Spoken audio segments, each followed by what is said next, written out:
PSL शुरू होने जा रहा है, पाकिस्तान सुपर लीग, क्रिकेट की सुपर लीग शुरू होने जा रही है।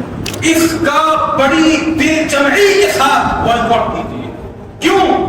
खेल है इसलिए, खेल की इजाजत इस्लाम आपको देता है। जो खेल इस्लामी दायरे के अंदर है वो खेल खेला जा सकता है। लेकिन जिस खेल को स्पॉन्सर करने वाले, जिस खेल को खेलने के लिए पैसे देने वाले, सरमायाकारी करने वाले, इन्वेस्टमेंट करने वाले केएफसी के लोग हो और डेयरी मिल्क कंपनी के लोग हो, जिसका स्पॉन्सर पेप्सी हो, आपने उसका बॉयकॉट करना है। ना कोई टिकट खरीदना है और ना सोशल मीडिया के ऊपर झलकियां देखनी है। झलकियां तक नहीं देखनी।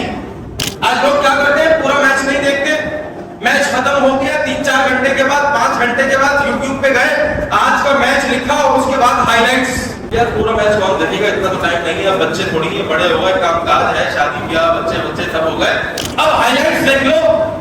छोटी छोटी झलकियां दिखाएंगे, चौके छक्के दिखाएंगे, तोड़ दिखाएंगे, कैच दिखाएंगे, टाइप दिखाएंगे, बस उसके अंदर थोड़े शशके और मजे और मैच कौन जीता कौन हारा पता चल गया। इस साल पीएसएल का बाकायदगी के साथ बॉयकॉट